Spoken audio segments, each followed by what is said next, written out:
Cinco. We're back for episode number 8 of Three Ravens and a Steeler. We're going to lead, obviously, into the new hire. Jesse Minter, Shard, you were the first, other than what I hear on all the podcasts I listen, you're one of the first ones that told me about him because he got ties. How you feel about the new hire?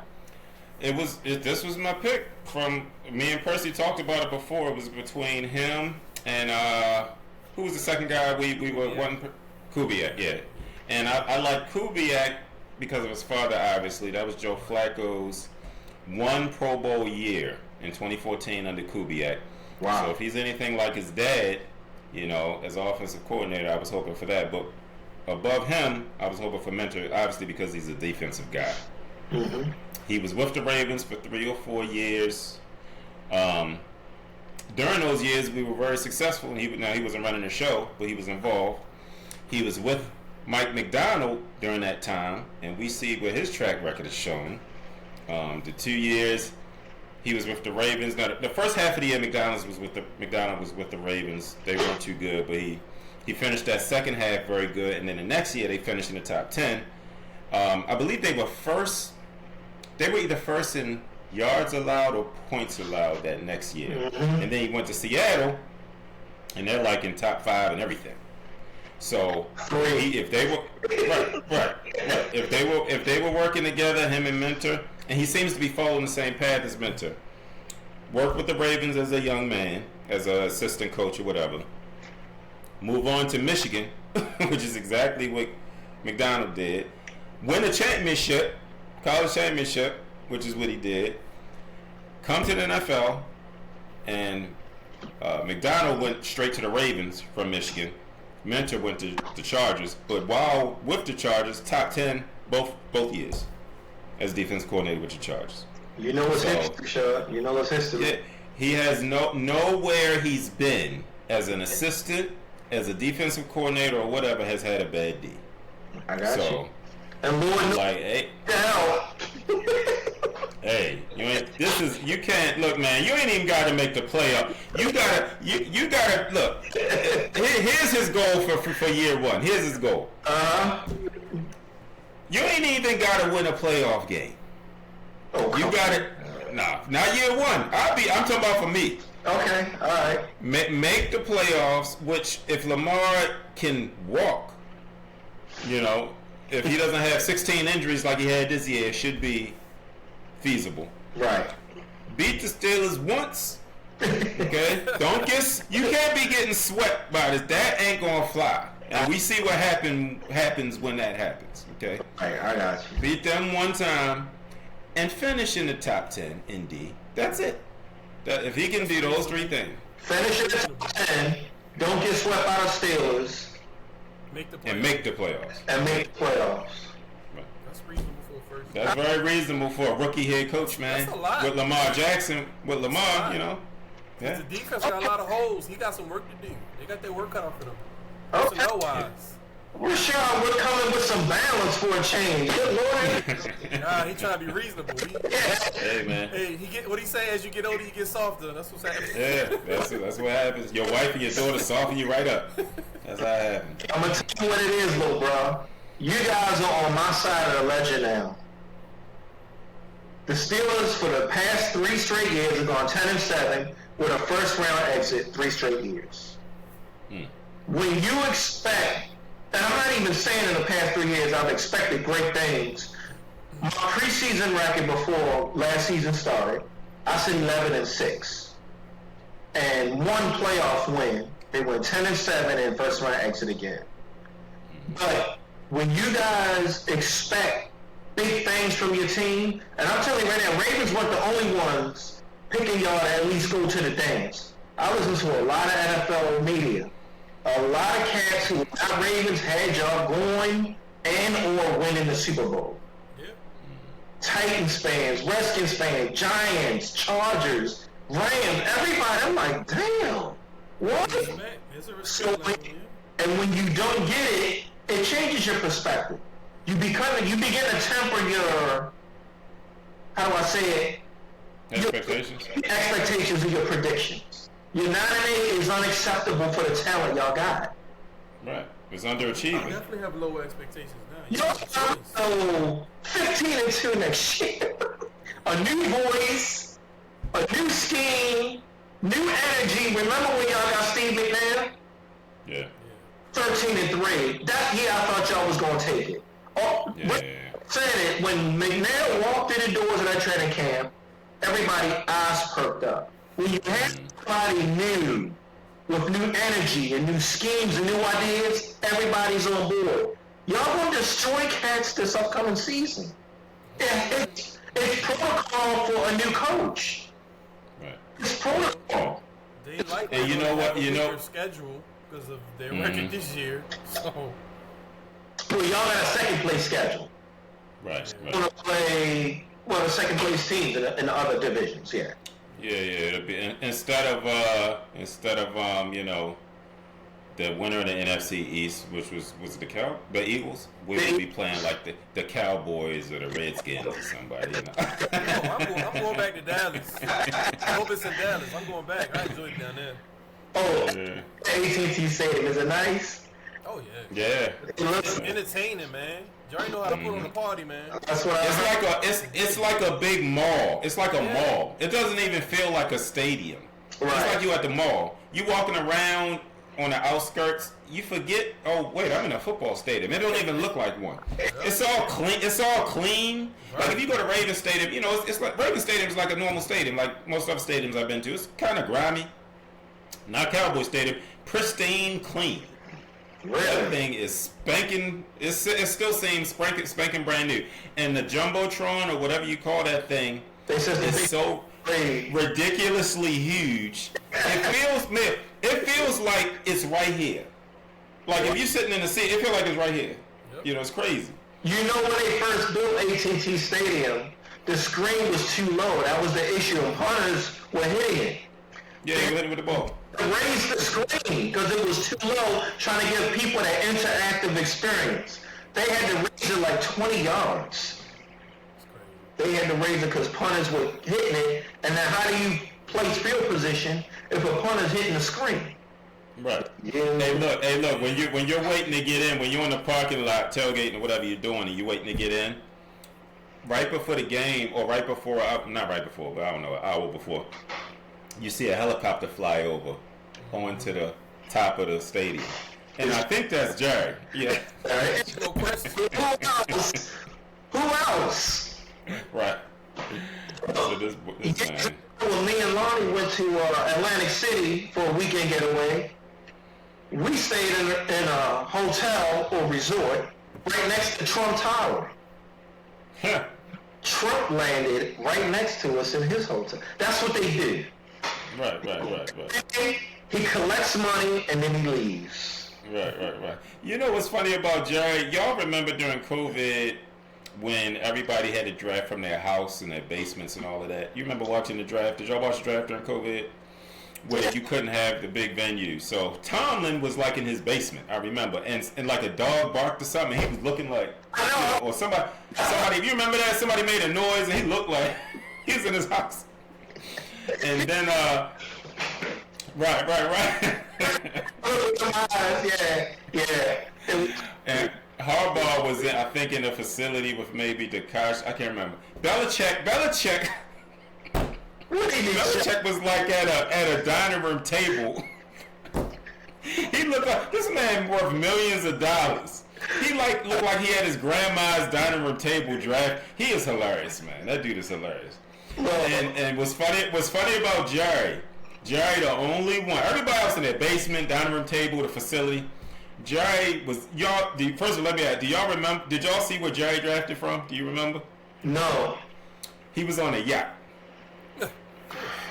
Why not? Yep, I remember. With a strong internet signal, I'm sure. He the only one. Everybody else in their basement, dining room, you know. Jerry Jones on his yacht, on the yacht. Jerry Dallas Cowboy. So with Mentor, man, to your point, Shaw, I mean, his achievements are impressive. In Michigan, top-ranked defense in 2023. He went to the Chargers. That's the thing that gets me. He immediately turned the defense around. They allowed the fewest points per game in the NFL in 2024. Then 2025, top 5 in total defense, top 5 in pass defense. So I expect, at least from a defensive standpoint, immediate results. Nephew. Because you're talking about how many of the guys were still there from the previous years, right? So you had Derwin James. Look what he did with Owe. I mean, my God. I'm like, that in and of itself is like, okay. So he might be able to, started getting sacks as soon as he went to San Diego. Right. And he's going to have to pull off some miracles because if you look at our cap situation, obviously they're going to renegotiate Lamar. Mm-hmm. But you still got some top paid players that are still on the team and they're probably still going to be there. I ain't going to say no names. So he's going to have to develop guys, make guys who were low, underachieving, bring them up, right? And I think he can do it. I would take our roster, our defensive roster, over the Chargers right now, as it currently stands. Right. What so about if you, Sean, y'all don't lack talent on either side of the ball. I know it looks like it because you're looking at numbers. Minter is turned all with the same players. Right. He turned all that around. Yeah, if he top 10 with that defensive roster in the Chargers, the Ravens' defensive roster is better. It is. It's better. So, hey, we still have to plug some holes on that line, on that defensive line. And I got a prediction. I think they're going to draft that. I got a prediction. I know y'all been really hard on y'all middle linebacker, but I think Roquan's going to have a career year. He better, bruh. He better. He long in the tooth, man. I mean, I hope you're right, but he's long in the tooth. That's a tough. This team right here got a few players long in the tooth still balling. The long in the tooth part for certain positions don't matter. He's not a cornerback. He's a middle linebacker. He can be long in the tooth. And we kind of don't have a choice because he's a top 3 paid player on the team. Right. So you can release him if you want. No, it's going to hurt too much. It's going to be some dead money, so you got to keep him. We're going to revisit, but we don't have to revisit it. Y'all can remember, Roquan going to have a career year in the Mentor. I hope so. Over 100 tackles, and I don't mean 101. He's going to be first team All-Pro, because I don't think he's done. I don't think he's done at all. I don't think he's done. I just don't think he can get back to the Roquan we signed. But I hope you're right. I don't know that we need that, but we need him to be more of a leader. We need him to know where to be, put guys and himself in the right position. Great. Please. Right? That's cool. So you get to a certain point, and he's heading toward that point in his career where a lot of the game is mental. I mean, look at Ray. Ray, as you know, obviously no way was he on Ray's level, but because he knew the game, because he watched so much film, he could put his guys in position, to help us be effective. I think Roquan could do that. I hope so, man. He's a humble guy. Go ahead, Sean. I'm sorry. No, I was just gonna say he spent 5 years in Chicago, and 3. This is his 4th year with the Ravens, so that's 8. He's going into his 9th year. Going into his 9th year. Yeah, that's middle linebacker. They bang heads, man. So, but yeah, I hope you're right. Flat. But when they're on but seriously, I look at him play. Nephew, you said it. The leader. I don't know if leadership can be coached. I think Roquan was just out of position on a lot of things. Minter is going to fix that. I'm telling you. And I ain't no Raymond. Y'all know who I read. I'm just talking football. Roquan going to have one of the best years of his career this upcoming season in 26. Yeah, we looked disorganized. I'm not in the defensive meetings. I don't know all of the. I know some defensive formations, but I can't tell every play they're running. Like I can't look at it and tell. But they just looked disorganized. They didn't look like they knew what they were doing. Right. And that goes back. Like where you supposed to be? Yeah. Especially in the second. You know what's really telling? This is really telling. It was the Packers game, and Malik Willis threw a seam route. The tall, fast boy, Christian Watson, ran the same route. And Malik Willis is a good young quarterback, but he ain't Joe Montana. So he threw a seam route, hit Christian Watson, I believe, in the first quarter. He threw.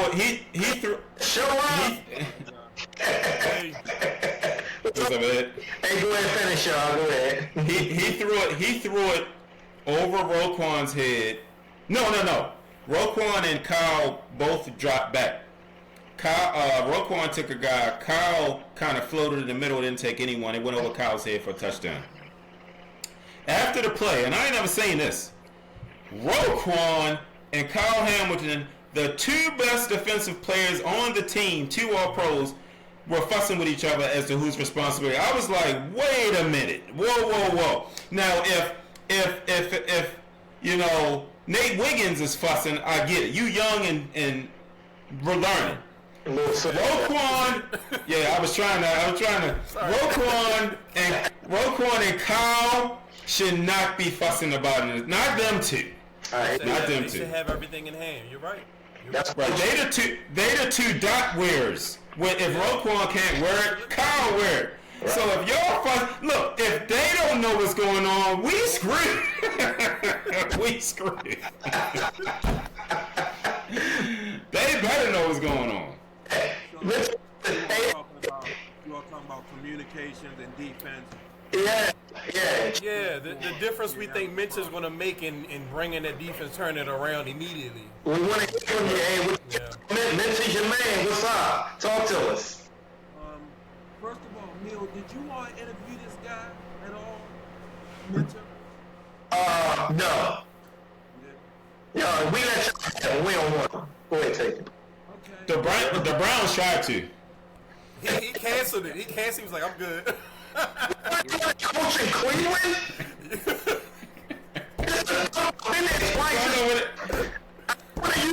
Go on over there with Shador. It's a crap hole. And I like Shador saying it, but I feel sorry for him. I do too. It's in a crap hole. Yeah, word is out. So what you think, Ed? What you think about the hire? I mean, from everything I'm hearing about him, it probably was a good hire. You know, he sounds like another one of these up and coming, you know, guys. You know, he sounds like a guy that was here, the guy that was in Seattle now, on his way, you know, possibly on his way to the Super Bowl. He sounds like McDonald. Yeah. Yeah, well, they have a relationship, and if you look at his history, while he was a DB coach with the Ravens, he was under Dean Pease, he was under Wink Martindale, so he has history there. When he went to Michigan, I think, Rashard, you said that him and McDonald were together for a period of time, so they have... In Baltimore they were. Right. Obviously, Jim Harbaugh, right? So he's got a rapport there, right? And we see what he did with the Chargers. I was just telling them the stats when he turned them around immediately. They allowed the fewest points in the NFL in the first year he was there. Good 2025, top 5 total defense, top 5 in pass defense. Good research, absolutely. The expectation is like, yeah, man, let's get it. Now, I'm really curious as to what he does with these coordinator positions, because you know sometimes you used to being a coordinator, you can afford to more so micromanage. Now, bro, you are in charge of the whole team. You can't do that. So you have to find somebody you trust that knows to be that DC, and obviously OC as well. But that's going to be, I think that's going to be one of the hardest parts of his job, finding those. As head coach, I think you can do head coach in DC, but you can't mess with the offense. It's hard, man, even to do that. I think on either side of the ball. I got you. Some coaches can do it, but this is first time around. And look, I don't mean to pick. Go ahead, Sean. I think Flores did it in Miami. He did. Yeah, he was the head coach in DC. That was the year he gave Lamar the blues. That Thursday night when he stood all 11 of them up, I've never seen that. Flores is crazy, by the way. Yeah, he is, and dirty. I'm watching that game Thursday night. Y'all scored, what, 10 points? And it was crazy. I'm like, what is he doing? It reminded me of what Belichick did to Ben's rookie year. Rush 2 and drop 9. Ben had never seen nothing like that. I was in that game live. Field. Oh, you were there? I was there when Ben lost to the Patriots, 45-28. In the first half, Belichick rushed 2 and dropped 9. And I'm sitting there like, I I'm like, okay. Then like this in the backfield. Mad scientist. Crazy. It worked. I can't remember the exact statistics, but he blitzed something like 75% of the downs in that game. It was insane. It was crazy. It's not. And he was blitzing from the nickel. I think he played nickel or dime the whole game, the entire game. And Tua gave them. The problem was if the Ravens were leading, he wouldn't have been able to do that. Tua gave him the lead. Tua did his thing that night. Gave him the lead, and Flores released the hounds. He was like, all right, we ain't relinquishing the lead. He was running nickel and dime. He was running nickel and dime the whole game and blitzing almost every down. Lamar was like, what the heck? It's cornerbacks running everywhere. It was like 2D linemen on the field. You don't practice for that. You in scout team and you running against regular defenses. You ain't practicing against 9 defensive backs and 2 down linemen or whatever the heck he was doing. So Lamar didn't know what that, I don't know if you paid attention, but the last time we played in Pittsburgh, the Steelers blitzed the ball a lot that game, and he burnt the crap out of us several times. So it wasn't like Lamar. It's not like Lamar can't beat a blitz. We blitzed him. He got better. That was. He's learned. Yeah, Bill. That was the no. So this is the good thing Flores did. After that, Lamar said that ain't happening no more. And I give him credit for that because that was the game that changed his career. Up until that point, the book on Lamar blitzing. He don't know what to do. He can't throw out. He panics. He fumbles the ball. I got you. After that game, whoever was it, Monken? After that game, the offensive coordinator. I remember reading this. They said that offseason, they practiced hot the whole time. They were like, that's not happening again. And now to this day, it improved them. So now if you blitz them too much, it might work in like in the first half because in that Steeler game, remember I was fussing about Lamar and I was texting y'all and I was saying Lamar got 43 yards passing and I was laughing like that's insane. But in the second half, it might take him a half. But in the second half, Zay, 50 yards, bam. Bam. He'll figure it out. He learned. And we actually did a few things we can do right. Not many things we can do right. It's blitz. And Right. He learned. My secondary up. But not to... He learns. This is only going to be a few minutes. Not to pivot off of this major coaching hire, because we know how Ravens and Steelers get down. We don't go through this process of coaching hire very often. Tomlin got hired in 07, Harbaugh got hired the following year. Now they both get terminated or step away the same year. So we're on the same wavelength. Call it what you want. But I will say this, Ed, the job Kyle Shanahan did with the 49ers this year has been nothing short of phenomenal. Oh, my You love it? Hey, Mill, say it again. Repeat that. I'm just saying, and look, Hallelujah. it's not that serious. He has coached. Now, again, if he wins coaching, obviously from that endorsement, I'm not going to trip. There are 2 other coaches that if they win it, I'm not going to say he got robbed either. There are 3 coaches that I think are just as deserving as him, but he's in top 3. Okay. What he has done, now I'm not going to exclude Robert Saleh. The way he got a bunch of second and third tier guys to play defense for the 49ers, I know we went back and forth on our group text, but I had to acknowledge Saleh because he's a DC. Yeah, that's what I was acknowledging, Ed, and you came straight for me, Ed. But the job Shanahan has done has been one of the best I've ever seen.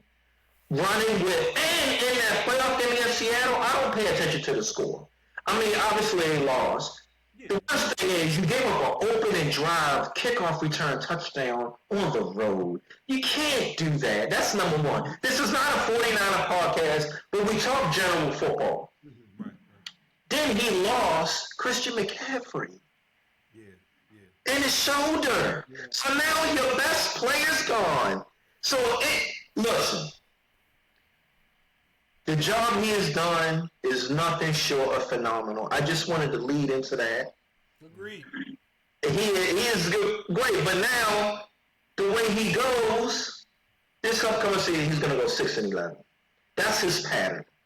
And so Next year, you think he's going to go 11? he's going to go 6-11. And I'm going to have to address it then too, Ed. We're gonna have words about it. You know, last week you mentioned a lot about you being given fair commentary. To be perfectly honest with you, in my opinion, I don't think any of us four are fair. I don't think Nephew was fair with Harbaugh. Sean's not fair with them all. You're not fair with... Yeah, you, exactly. Who am I not fair with? Well, to me, fair is mentioned in both the good and bad. That's what fair is to me. I gave the man some credit last week. Yeah, you mentioned his playoff record, which is legit. You know playoff wins. But I mentioned his regular season record. But I only mentioned his regular season record, and you only mentioned his playoff record. It's literally the antithesis to fair. Fair is giving acknowledgement to both, and we don't do that. Okay. I'm acknowledging his success right now. All right, Ed. Can I respond to that? Yeah, absolutely. Okay.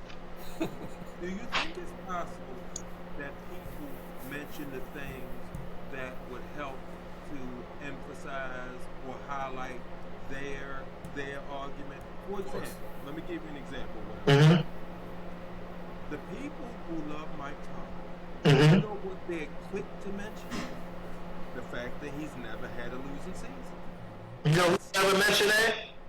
They mention, huh? I said, do you know who's never mentioned that? Who, you?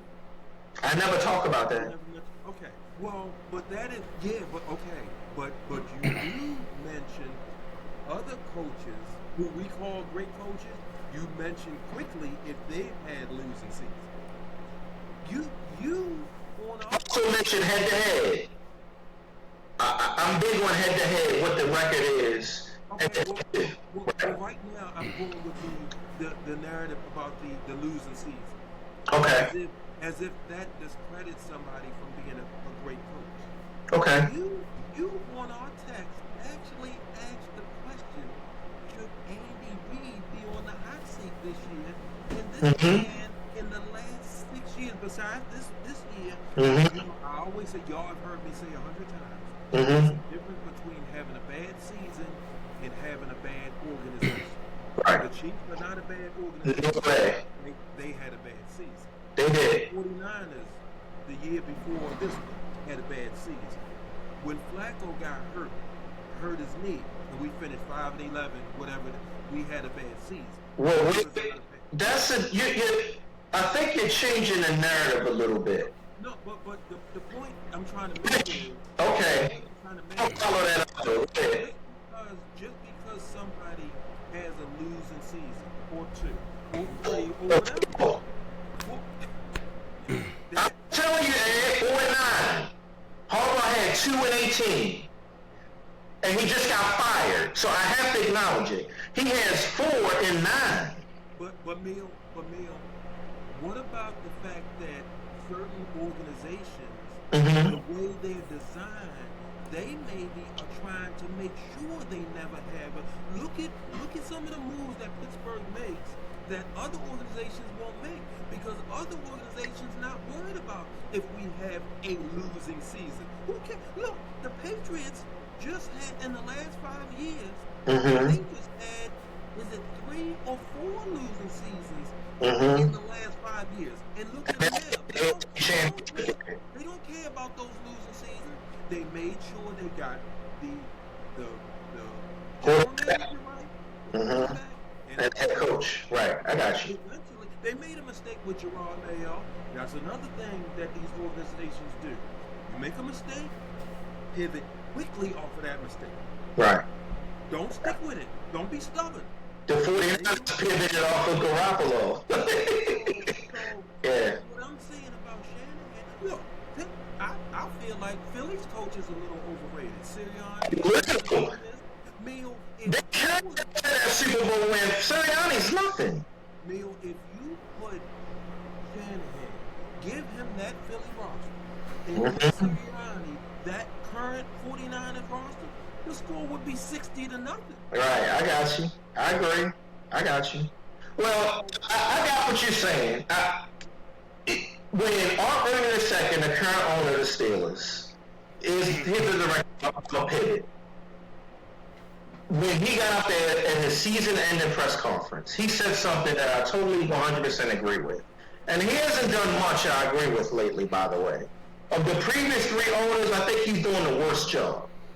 I'm going to go on record to say that. Dan Rooney is Art Senior is the original owner, then Dan came in, and then now Art the second is in. And I don't think he's as committed to winning as the previous two owners.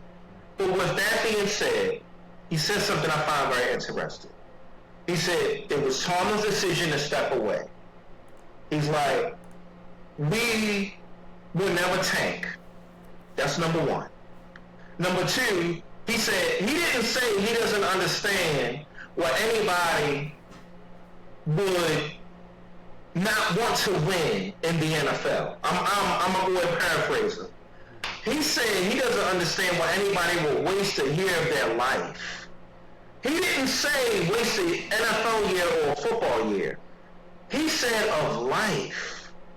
He views winning each and every year as what you're supposed to do as a successful. You talking this mess about Shanahan, I'm talking this mess about Shanahan and his 4 losing season in 9 years. The Ravens didn't do that. The Steelers didn't do that. You mentioned the Patriots. Went like 2 years ago, 4-13. I want to be perfectly honest with you. If I sense the Steelers are just going to win 4 games, I'm not watching them. And you're not watching the Ravens if they win 4 games, eh? Yeah, so you're talking this mess about it's okay to lose. You're not watching the Ravens go 5-12. You're not. And I'm not watching this team do it. So where do we draw the line with it? Well, I think if you have a plan. But look, I don't wanna belabor this because me and you, both of us have watched football for a long time. Both of us belong to organizations that are fans of organizations that have been successful. But maybe the philosophies are not necessarily always gonna, I don't want this to be a referendum on, right. It's okay. Well, look, I just gave him acknowledgement, Eddie. He's coach of the year. He's number one. He's coach of the year. I'm telling you, because I watched, like you said, we watch football. He's done a fantastic job. Sean Payton, Vrabel, I think D'Amico Ryans did a good. Quite a few. It's been quite a few. Oh, don't forget it. Mike McDonald and the boy in Chicago. Yeah, Chicago. Yeah. This is This is tough year for coach of the year. This is gonna be tough. Yeah. I'm curious to see. I think I would take Kyle. All of those are great choices. McDaniel, first year coach, as far as the NFC Championship, he might go to the Super Bowl. John, coach of Carolina went from 2 wins to 6 wins to 8 wins. That's a swing gap. He's not going to win because they went 8-9. But the season is only 17 games. So he won a third of the season more than last year. You know who else? You know why I would give it to Kyle? You know why I would give it to Shanahan? Just because of the attrition, the loss. He survived the I always say, y'all probably heard me say this, football is a game of attrition. It's not always the most talented, the most skilled. Who can outlast the other team? You could be better than me, but if I'm tougher and outlast you, I'm going to win. So Shanahan lost his number 1 receiver in Deebo Samuel. Yeah. His number 2 receiver in Brandon Ayuk. His number 3 receiver in Pearsall. Okay? He lost George Kittle, his monster tight end, to Achilles. He lost his 2 best all-pro defensive players, 2 of the best players in the league, and freaking Warner and Bosa. And still won a playoff game. So that's why I would give it to him. And Sean, you know something? Also, there was hold up, Ed, I forgot something. One more thing. He lost his QB1 for 4 or 5 games. Hey, look, We lost ours for 4 and lost 3 of them. So, I gotta admit, good is good because I found this rooting for this team. That's why I beat certain drums so hard. When I found that Tomlin did good, it wasn't acknowledged properly, which is why I am the way I am. So I'm gonna go ahead and not be what I usually dislike or hate. And people that don't acknowledge this great coaching. I'm not gonna be that dude. If he wins Coach of the Year, we can have a 15-minute episode or section of our podcast on it if you want it. Yeah, that's a good job, man. Coaching is coaching. Acknowledgement was a major step. And I'm being honest with you. A major hurdle. Really, whatever. And he lost Trent Williams for a game or 2. Oh, I could keep going. I could just keep going. Trent Williams always hurt. Yeah, whatever. Trent Williams is always hurt. That's all I said. He's always hurt. Okay. I thought you said overrated. Oh, no. Well, he's playing, which is only 2/3 of the time. Yeah. He's never If we can get into this past weekend's game and also what's going to happen this weekend. Okay, that's cool. Hey, let's rock into it. Good job, Shanahan. Final note on that. Bills let McDermott go. Oh yeah. You know what? That's the Ravens' fault. That's the Ravens' fault. I started it. No, that's the Ravens. The Ravens did. The Ravens did that. The Ravens did that. Teams are not patient anymore. They're not having it. If the Ravens, look, mark my word, if the Ravens would not have let Harbaugh go, McDermott would still be with the Bills. That was directly related to the Ravens. I don't think the owner liked McDermott. If you listen to what some of the stuff the owner said in that interview, he didn't like McDermott. Well, the owner's stupid. He was already regardless. He didn't like him. He the boss. So Percy, I heard no rumors, nothing whatsoever about his job security. I know. If you listen to that interview, he let it all out. Yeah, He's like, the reason we drafted this boy was the coaches that wanted him. He started saying all that. I'm like, man, that's juxtapose that to how Bashadi talked about Harbaugh. He let him go, but he loved him. You ain't hear nothing like that with Buffalo. He was driving an MTA bus. Yeah, go ahead. Huh? We can't hear you, Ed. Get closer to your mic. Can y'all hear you low, Ed. You low. I can hear you. It's barely. We can hear you barely. I'm gonna buy Ed a pair of headphones and ship them to him. Turn your volume on. No. That's better. Yeah, we can hear you.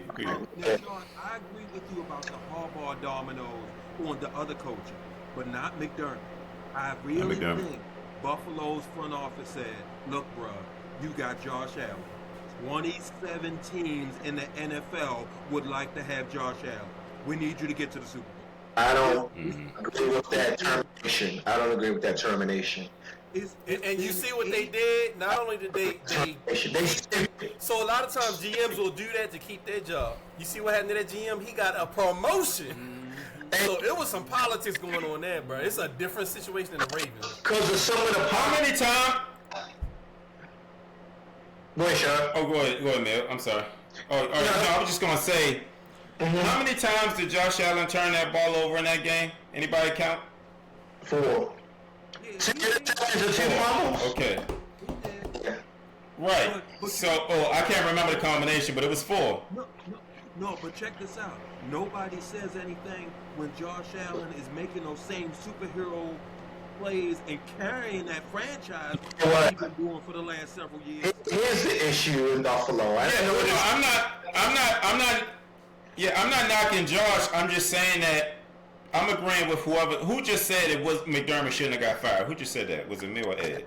Should not have gotten fired. They stupid. No, I agree with that. I agree because But wait a minute. Yeah, but he hasn't. He's not the one they should have fired. I'm listening to. He's not the problem. Yeah, I don't think he's the problem. I don't think he's the problem. That's not the issue. I was listening to Locked On Bills, and the general manager, Bean, they said in the past 4 years, 4 drafts, 2 players have made the team. He's a terrible GM. So we looking at Josh Allen, I don't mind to throw to. Josh Allen, he doesn't do anything to help Josh. So if you want to find a head coach, the GM should be the first one you fire. Now, I'm not saying McDermott is Bill Walsh. Don't misconstrue. Right. But he's not the issue with Buffalo, man. I'm sorry. He is. So No. Bill, that's what bad GMs do. He know. He like, wait a minute, so they don't look at me. I'm gonna toss this cat. He knew what he was doing. He knew exactly what he was doing. Now I don't follow the Bills close enough, but I know this much. I know they don't have a number 1 receiver. I know that much. I also know something else. They also don't have a number 1 tight end. They don't even have that. They also don't have a dominant pass rusher. Nope. He went So, and they also Von Miller. And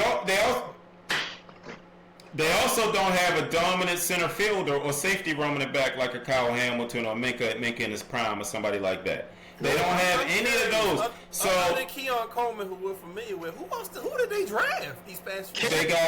they got Gabe Davis and Keon Coleman and they got a bunch of 2s and 3s, Did 2, they 3s have and 4s. defense at all? I'm not familiar with Buffalo at all. What did they do? Like you saying they threw the coach under the bus. The owner said that Sean McDermott is the one that wanted Keon Coleman. Thank you. It's crazy. Well, Through him, I've seen some people thrown under the bus before. That was a pretty bad throw. That was an MTA. That was an MTA bus. And the crazy thing is the GM didn't even say it. The owner said, he interrupted. He said, let me interject and said it. I'm like, bro, that's some cruddy stuff. he couldn't wait. And right now, the Bills are going to suffer for this. Because what coach is going to want to walk into that knowing you're going to be stabbed in the back? Right. Even if it was true, McDermott wanted Keon Coleman. Now, we watch college football. Keon Coleman's at Florida State. He weak. And he probably from a single mom. Oh, Lord. That's only quarterbacks, Bill. Quarterbacks. Keon Coleman's granddaughter got more mental strength than he did. What Bill is saying is 100% correct. Mike Tomlin is not throwing anybody under the bus. There's a lot of things that we know, that we heard, that leaked out, things that have been happening in Pittsburgh. It's not coming from Mike Tomlin. Harbaugh didn't want to throw his offensive coordinator under the bus. Take off his job. And Mill, that's not even the example I was about to use. I believe these reports that Lamar was dozing off in some of these teams. Oh yeah, for sure. For sure. Is sitting up here lying, saying that never happened. He is lying. Oh, you saying? He knows if he tells the truth. Now, you try to get a free agent to come to the New York Giants, where he just got. You try to get somebody to come there after calling out Lamar for being a spoiled brat. It's a good point. Even though it's true. Self-preservation, man. Self-preservation, baby. You gotta have it. You gotta know how to play that media game, whether it's true or not. You know, I give Harbaugh that because all he do is give you coach speak. I give him that. Well, he's a CEO if I ever seen it. That man is a CEO. Yeah. Yeah, you can't believe nothing that man lied to keep from telling the truth. So John, do you think that perhaps when Roquan made that big hit in the first quarter, you set a tone? There's no tone to be set. What? What are you talking about? He just lies. Everybody knows you set tones. Little children playing Pop Warner know that. He just lies just to keep from telling the truth, man. It's impressive. I wonder how you learn to do that, because a lot of coaches in the league can't do that. It's kind of impressive. Okay. So we got crazy opinions on Bill's termination. Denver with a backup quarterback because Nick's broke his ankle, plays New England. They got to go to Denver. Give me your predictions and thoughts of that game. Man, I feel robbed. I feel so robbed. I wanted to see that Drake May, Bo Nix match up so bad. Too young, second year, both of them, second year, with good defenses, both good coaches, both good veteran. It was like a perfect match. Second year QBs, veteran coaches that have won, good defenses, hard nosed team. I was waiting for that, and then the second to last play of the game, he broke his foot. I was so disappointed, man. It is disappointing. See, this is one reason people want to know why the league protects quarterbacks so much. Yeah. And I'm not even saying this was a dirty hit or whatever. Yeah. But it's what it is. The NFL. Once you saw running back in it, The NFL is on the verge of possibly having Jared Stidham in the Super Bowl, and that is a nightmare for the NFL. Jared Stidham, I was just reading an article the other day. He said he went into the store the other day, Target, I believe, with his kids. None of the Denver fans recognized him. Is, of course not. I know what he looks like because I remember. I wouldn't. Don't count. That's not And like I was telling you, my wife would not, she wouldn't recognize if Levante David and Fred Warner came into our house. She would say, who are these two guys that just came into our house? But she would know if Baker Mayfield and Brock Purdy walked in here, she would say, that's Baker Mayfield. She would recognize Purdy? Say it again? She would recognize Brock Purdy? Oh, yeah. Really? We love her Kamis would too. Missy would too. Yeah. Okay. Alright. So, Jerison, so that being said, Who's going to win? I think Denver's got a chance. They've Really? got Sean Payton. You take inventory of what you do. Interesting. You got Sean Payton. He does a good job protecting quarterback. Sean made a good point about Drew Brees one time. Drew Brees was a great quarterback. Don't get me wrong. But I think it was a perfect marriage between him and Sean Payton. It was. Other head coaches would not have gotten that out of Drew Brees. He's a quarterback system. The Chargers didn't. The Chargers didn't. Right. So Peyton knows something. We know something. And New England got some holes. He been playing terrible in the play. The only reason he won last week is because the other quarterback was playing worse CJ than kept him. throwing up all over himself. You right. all we had to do was beat Houston, and we would have beat New England. Thank you. We would have beat New England if we would have beat Houston. Stop that. I'm just telling you. Don't take Stop my it. word back. Come on, bro. All you had to do. Put that cup down. What's in that sound cup? like a fan. You gotta stop. That You sound daggone like a cup. fan. Oh my God. Go back to objectivity. Little pivot over, whatever, nephew. Let's do the NFC. We got the Rams and the Steelers. Somebody going to carry That's easy money for me. Rams. Y'all overthinking. Who you got first? I'm going with the two most complete teams on both sides of the league. So for me, the more complete team is with or without their starting quarterback for Denver. Bo Nix or not, I think New England is more complete on both sides of the football. Okay. Seattle is more complete on both sides of the football. I'm not saying that it's a large margin, Right. because for one, it's a division rival in the Rams. So it's going to be, I think it's going to be a good one. But I think Seattle going to get them, especially with you know me. Yeah, I take and that's Seattle. why I was. My choice last week for Houston was more because I'm pulling for defense, and I just wanted to see that defense kick them in the teeth. So I love Seattle's defense, man. So that's where I'm at. It's my heart is a little bit in it in my choice, but I'm saying Seattle on the pass. You know what the Rams are going to try to do? They are going to try to get up 14 They have to. 10 nothing, something They like got that. Take to. the crowd out. Yeah. And they are going to try to make Sam Darnold believe that That's he a good needs idea. to win this game. That's a good strategy. Because if they don't, Seattle gonna beat them up, bro. That's why Seattle beat San Francisco. The first possession, they score a kickoff return and they up 7-0.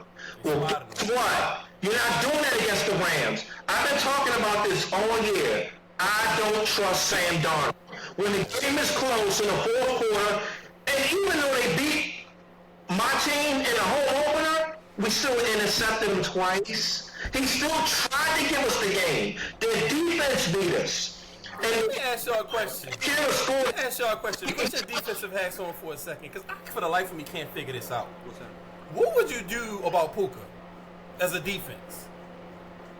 Because it seems like no matter what scheme he seems going, he just do what he want out there, and I can't figure it out. I mean, they got Devontae Adams on the other I side. know, but he's not the threat that he once was. I would rather let Devontae get off than Puka. Here's the issue. This is the same reason the Ravens got, what's the wide receiver from the Texans? DeAndre Hopkins.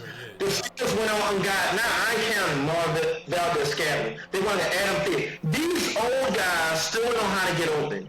Yeah. Their rush and speed isn't the same. They still know how to run routes.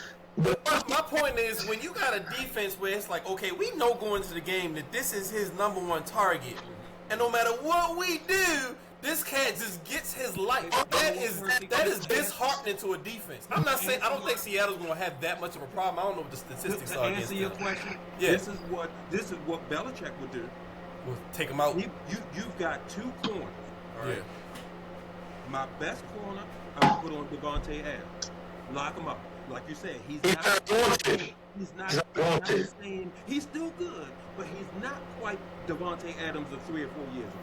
Right. So my best corner is on Devontae, and my other corner, along with somebody else, where it's the slot, a linebacker, another safety, 2 guys with Puka. I mean, the entire, not even one snap. Somebody's gonna have to beat me. It ain't gonna be him, bro. That's demoralizing. Mention that because Seattle played the Rams twice this year, and they split. How do you think the Rams beat them once? They did that already. It didn't work. Yeah, I want to see. I don't remember. Can still beat that best corner. I'm not saying is it Witherspoon? I don't know. Forgot who that best corner is. You got Tariq Woolen and Tariq Woolen, and I love. He's like the steal of the draft. That boy, they got him in the 4th round. He's like top 7 in the NFL, by the way. Side note, he's ridiculous. He like 6'6". He like 6'5". That boy tall as crap. And his arms are long. But Adams got him a few times.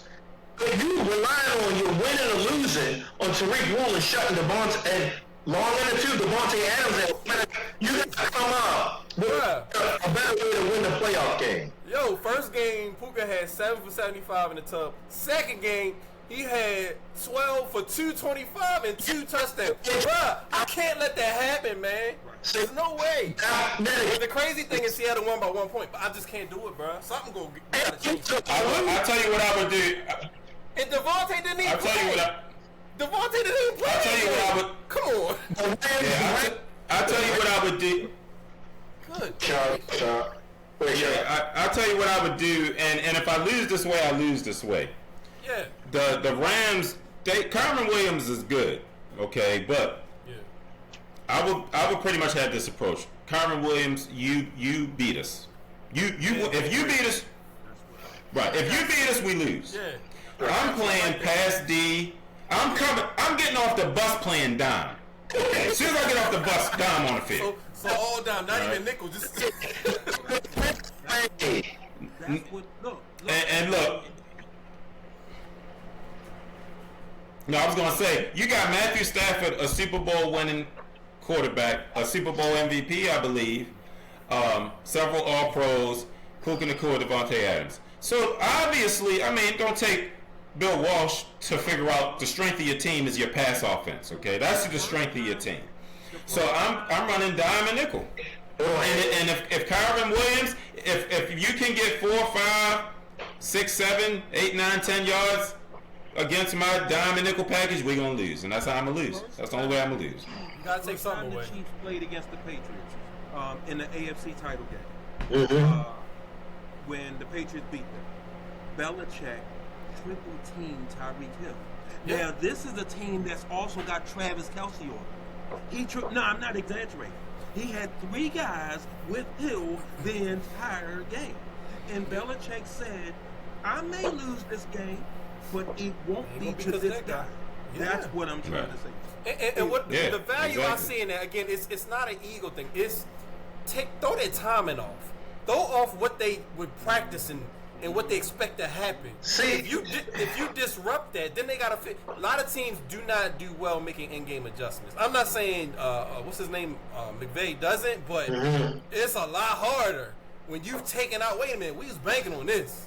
What we gonna do now? And they looking around, right? You gotta do something. You can't do what they did last game. Cover two, cover three, cover four,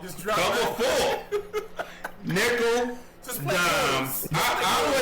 I wouldn't try a 3-4 or 4-3-D out there the whole game unless we on a goal line.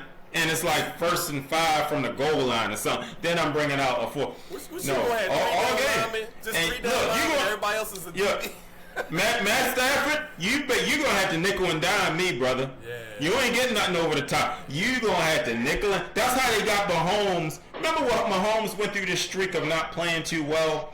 Not recently because he got injured, and he was a little older. But before, when he was the man, he went through a streak. And people's like, what's wrong with Mahomes? Defenses figured out, just don't give up the big play. Right. Don't give up the big play. Right. And he went through a phase of really not playing well, and he figured it out. He figured out how to nickel and dime down the field and get a touchdown that way. But that's how I would do Mr. Matthew Stafford. He's too good. He's too good. He's the wild card. If you score a touchdown on me this weekend, it will be a minimum of 15 plays. Okay, you can have your touchdown, but it's gonna be 15 plays. You know. Don't care. 15. I don't trust Sam Darnold. And so you say me neither. That's your pick. If you ever notice, whenever Seattle, they got a lot of wins this year, 13-4, 14-3, something like that. Number 1 overall seed in the tougher conference, which is the NFC, and. So they legit. You're the number 1 seed in the double conference, legit. Oh, no question. I don't trust him. Last year, the Vikings were 14-3 with Sam Darnold. The first exit. I gotta adjust that. I can't ignore that. Yeah, he didn't play well. He didn't play well. Worlds. I mean, how much do you need Sam Darnold? How much do you need him to do? How much do you need Sam Darnold to really do? Not to screw up, right? With that defense and that running game. Stay in the room and hand it to Kenneth Walker. One of those two. But if the game is tied or close, to crack the bed. The only reason they beat the 49ers is they got a 14-0. They didn't need them. They got 2 touchdowns in like the first 5 minutes of the game. And it was crazy.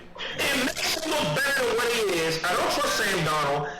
We already know who to give the quarterback and edge to. I'm going to give the head coach in the wash because McVay's an offensive mind, McDonald's a defensive mind. I think he's just as good as McVay. So I'm going to give that a wash. You telling me trust Sam Darnold or Matt Stafford? It's not even a discussion. Yeah. And I'm going to add this. This parlays into what I want to say, right? This next Steelers head coach is the Rams defensive coordinator. Is that Shula? Shula. I said it on our last episode. The reason I like Shula is because his lineage, his grandfather was the Dolphins and his father was the offensive mind. He coaches the opposite of what his father and his grandfather coached. I don't know why that lineage is opposite and rebel stuff appeals to me. I like that. The Rams, and you've been hard on the Steelers this year because the way they perform, which is really bad, bottom tier, but they like the second and third highest paid defense. Well, you know who's one of the lowest paid defenses in the league? The Rams. The Rams are like 5th lowest, and they're in the NFC Championship game. He's finding a way to get it done with a bunch of 2s and 3s, excluding Jared Verse and the other rush end for the Rams. But he on his rookie contract. Rams don't spend money on defense and they still here. So he knows, I'm just telling you the information that was given to me. The Rams spend money on offense and they don't spend money on defense, and here they are. I think they're going to beat Seattle. That's my opinion. I hope you're right. I don't want Sam Darnold. I don't want you to go Y'all got to get Sam Darnold, man. against Jared Stidham. No, you right. This is not appealing. You ain't lying. But I don't look at it. I'm looking at it from a team perspective. I'm not looking at To the point where we looking forward to halftime and Bad Bunny. Yeah, we want to be entertained. You know what? If that happens, if Jared Stidham and Sam Darnold get to the Super Bowl, that's just gonna emphasize my point I made months ago about trading Lamar, and I hate to go back to that, but it's just look, if that happens, if that Super Bowl happens, I'm gonna run around this city with a sandwich board, okay, saying trade Lamar, because I said it 4 years. When did he sign his contract? 3 years ago. I said it then. If you have a great D, great coaching, screw QB1. You don't need him. You can win. Now you can't win. You can't win. You can't win how the 2000 Ravens, the 78 Steelers, and the 85 Bears won. The D can't totally do everything. But if you have a serviceable quarterback, who just won't totally screw you, and your D is great, and your coaching is great, you can find yourself in the Super Bowl. So if that happens, y'all gonna get sick of me. Now let me ask the other Raven fan this person. Do you think there's any? I know you probably think Shard is just spouting off, like he normally. I don't. I believe do you him. think there's anything to this? As far as it actually happening, That it ain't gonna happen. I believe It's not gonna happen. I believe you said it's definitely not gonna happen. it's not gonna happen. Just listening to how the owner talks and how the organization thinks. They're big on stability. They're big on relationships. He's established. They're just not gonna do it. Okay, They're just not gonna do it. I want you to pay attention to something very carefully. Yeah. Now they about to have some more contract negotiations. It seems like every other year They have to. Sometimes these negotiations with Lamar get a little ugly. Is that a fair statement? And the ugliest has been what happened. It worked out. So Okay, it does. In between though, we talking demanding a trade. We talking the Ravens offering, a team could have had him. He could no longer be here. But these rumors about Las Vegas, and I've seen it on several sites. Man. You think that this is just coming from nowhere? This is just people just making stuff up. Man, so you can have an organization. We're speaking of hypotheticals. Let's play this game. So you can have an organization, and I mean like the inner workings of the organization. They can bring up these rumors, and what happens? The media gets a hold of it. Fans get a hold of it. With social media, next thing is all over the place. Recently, so there was a little boy supposedly that predicted that, Lamar's going to go to the Raiders. And they said, well, Lamar liked it. You know what? When he realized what he was liking, he said, I was just liking a little boy wearing my jersey. I didn't know he was saying me go to the Raiders. So, bro, I don't get caught up in that, man. This is when, so... Go ahead, Chris. Again, I'm gonna say this and I'm done. It's just how the organization does business. They don't function like that. Fly by night. Oh, we're gonna do this. We're gonna pivot. We're gonna over. They just released the head coach. That's a huge overturn. They're not gonna do this this quickly. Now. Talk to me again in 2 years. I might. If something's gonna happen. Go ahead. If I had to wager money, I would bet they wouldn't do it. But one thing I've noticed about life, football, anything in general, usually when there's smoke, there's fire. Now, that's not a guarantee. It's not 100% guaranteed, but usually I found when there's some kind of smoke, there's a fire associated with it. It usually doesn't come out of left field, and especially when you get something from multiple sources. The smoke could be, well, hey, man, calling us. They keep calling us trying to get dude, and we keep turning them down. They gonna keep calling, and guess what? Somebody get a hold of that, and they run with it, right? So person. Yeah. This is my opinion. This is my opinion. I think the Costa, and I have no proof. Let me just say that I have zero proof. But I think the Costa entertained it. I really do. I think he entertained. I think he entertained the option. Yeah. And then if it didn't work out, to all offers. He don't just say nine. Yeah, I think he listen to everything. You know, he's just. But you know, there's some GMs and coaches. They're not even listening. Like Sean McVay. You call about Matthew Stafford, click. He ain't even right. So I think if the perfect proposal came, and which I don't think will happen, because I think the perfect proposal would be like what Ed said, like 3 firsts, something that nobody's going to do. You would have to violate a team. The prices went up. Yes. Here you go. Check this out. I have something. Yesterday's prices. You don't have anything I want. Yeah, and it's not today's price. You think I'm gonna give it away? I say, now, Percy, you're the general manager of the Raiders. If I'm Tom Brady and I don't know who Las Vegas general manager is, I'm their brain trust, and I come to you and say you can have Max Crosby and 4 first-round picks. You don't make that trade. But look, that's me. Me, I'm taking that. That's me though. Yeah. DeCosta will take that. Do you think they'd offer that? No, wait a minute. Yeah, nobody's offering 4. Nobody's offering. Not 4. And Max? My question to you is, would you accept it? Oh, absolutely. Hands there. I wouldn't even give it a second thought. Bro, I'm taking a first and a second. I told y'all that. No, that's not enough. Give me a 1 and a 2, a 1 and a 2, and he out of here. The Raiders are all. How long they gonna be in the basement? I mean, they're gonna be high. What you say, Mil? I'm asking, hey, you don't think a 1 and 2 is enough for Lamar? No, it's a meal. The Redskins.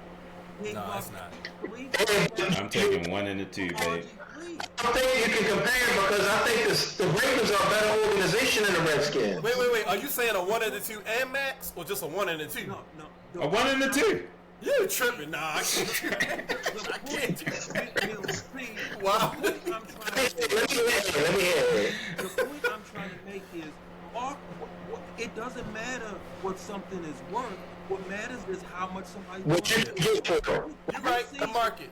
Right, that's all, your truck, Meal, your pickup truck.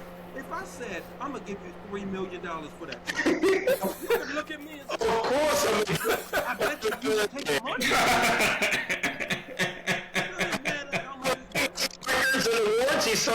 So question, since with this Raiders thing, is Tom Brady a part owner? Yeah, he's part owner. Oh, that ain't never happening. He ain't giving up that much. He ain't crazy. I know he not a majority, but he ain't nowhere in the world. He ain't gonna do that. The reason why Rashad has totally lost his mind, I'm with him on trading, but all you getting is a first and a second, and I'm giving you a 29-year-old 2-time MVP. Not a chance. See, another thing too, the Raiders, Las Vegas, I gotta make sure I gut their organization. It's a PR nightmare if Lamar goes there and wins the Super Bowl. So I need to make sure that doesn't happen. So you give me, I'm going to take Fernando Mendoza, whatever his name is, and I have your next 3 first-round picks. And I got a pass rusher, Max Crosby. That's too much. For a quarterback, a year full of injuries. It's too much. I'm not so much looking at the draft picks as I'm looking at the lack of money I'm spending on him. I'm also looking at it as from a dollars and cents. I got you. Yeah, so he's having that type of quarterback. Yeah, you know, Mill, you remember when Ben signed his contract, it handicaps you. It handicaps you. When Russ signed his, all of a sudden Seattle wasn't winning like they were. You know, it handicaps. You'll see with Philly soon. In the next year or two, you'll see that contract that Jalen Hurts signed, it'll start kicking in, and it won't be the same. So I would be stacking my D so greatly, man, with defensive free agents, and the first round pick would just be a bonus. I'll have 2 firsts. I'll have my own first plus their first, and do 2 seconds, mine and theirs. So with as good as the Ravens draft, and they still do draft well, 2 firsts and 2 seconds, and I got all this money, bro. I'll take that all day. I'll take Lamar. I'm sorry, I love you, but I'll take that all day, man. 2 firsts, 2 seconds, and all that money.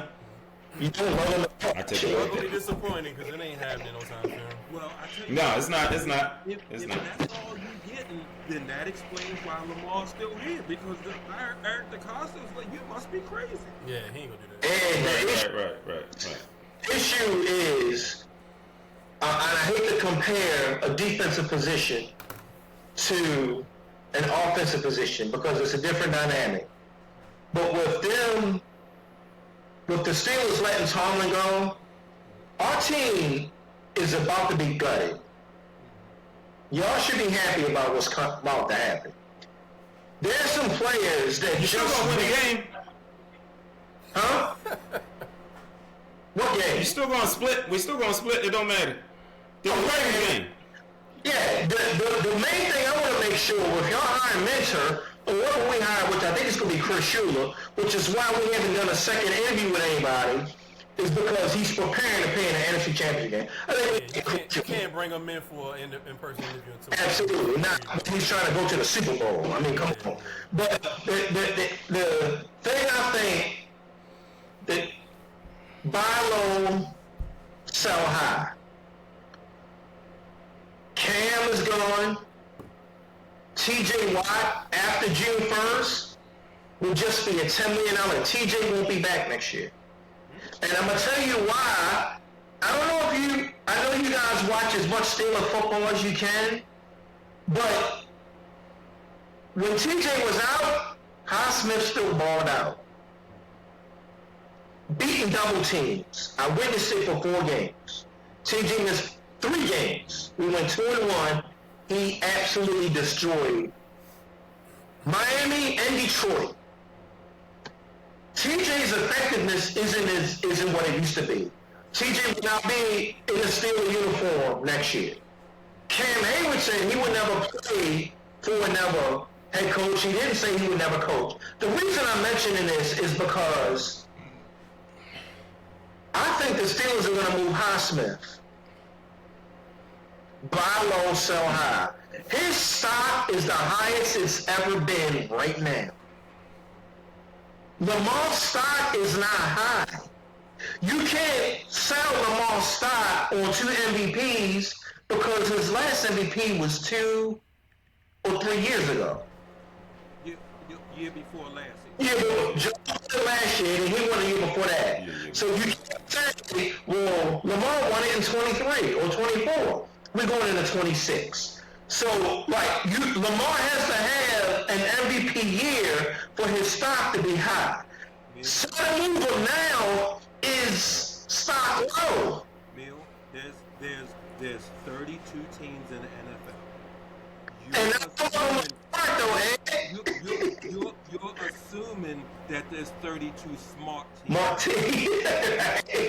Brother, I'm telling you right now. Right. Not only is that not true, but I told you before, there's only maybe 7, 8, I would give maybe 9 smart teams in the NFL. All the rest of them are spinning their wheels. Let me ask you this. You got a brand new head coach, and you want to go into where the Ravens draft in this upcoming draft without your franchise quarterback? Well, you want that smoke? Well, remember, we did that already with a rookie Flacco and a rookie John Harbaugh. Yeah, and the dynamics were different then than they are now. I don't think that's an equal comparison. Okay. You guys are expected to win 12 games a year now. Because you... Wait a minute, are you telling me, now you know the Ravens draft well, right? Yeah, yes, I do. If you telling me we have our pick at number 14, by the way, not in the 20s where we normally... And you do a quarterback. It's nobody going to be available good to lead you to anywhere successful at 14. Look, Las Vegas, we just got their first round pick. They got the top overall pick.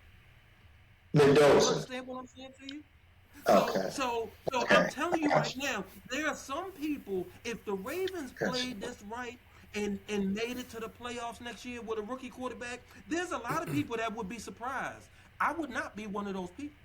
Let me just tell you something. Rookie quarterbacks don't if go the to Ravens the Super had Bowl, the number but they one go pick, to the playoffs, and sometimes they win a playoff game. Jaden Daniels was in the NFC Championship game. It's rookie year. Hey Ed, I'm gonna just tell you, Ed, if the Ravens had the number one pick for this coming draft, they would not pick a quarterback. I don't care who it is. They definitely not picking Mendoza. Oh, really? Y'all got a lot of holes Eric DaCosta is a lot of things. He not dumb. He not going to overreach for this boy. People liked him in college. As much as I like Mendoza He's not that dude. Simpson, he's not a number one overall quarterback pick. Absolutely not. Second round. He's not a bad quarterback, but he's not number one overall. How about mid-first round to late? The Raiders are going to give him number one overall. And the issue is, I always say, is who drafts you. That was one of my big issues. I can see if Mendoza went to the 49ers or a young up-and-coming team with some talent like Carolina. See, went to a team that has some hope. He's going to go to the Raiders with nothing. I hope not. I hope they don't. Running back and a good tight end. The tight end is, they ditched Kobe Myers to the Jacksonville Jaguars. They got Bowers as tight end and Jetty at running back. That's it. They're going to go 4-13. You know something? Your boy said something. You know your boy Ben got a podcast, right? Roethlisberger. Yeah, it's called Number So he said something. I'm surprised. It was interesting that he said it. So he said many of these teams are doing it backwards as far as building these teams. He said if it was him, he would build up every other position and the quarterback would be last. And I agree with him. I think he has a valid point. That's what happened with him. So many teams are doing it wrong, and they continue. Historically, you see it. It's funny how he fractured his elbow, throwing elbow, and that year they wanted to draft another quarterback, and he pissed, moaned, and whined that they didn't.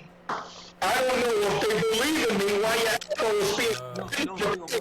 He on the outside looking in now. It's different. You have more objectivity when you're not in it. A big baby when he was the year his All right. got repaid. All right. Take the emotion out of it, man. Come on, we talking about football. Not him. Ben is revisionist. Now listen, wait a second.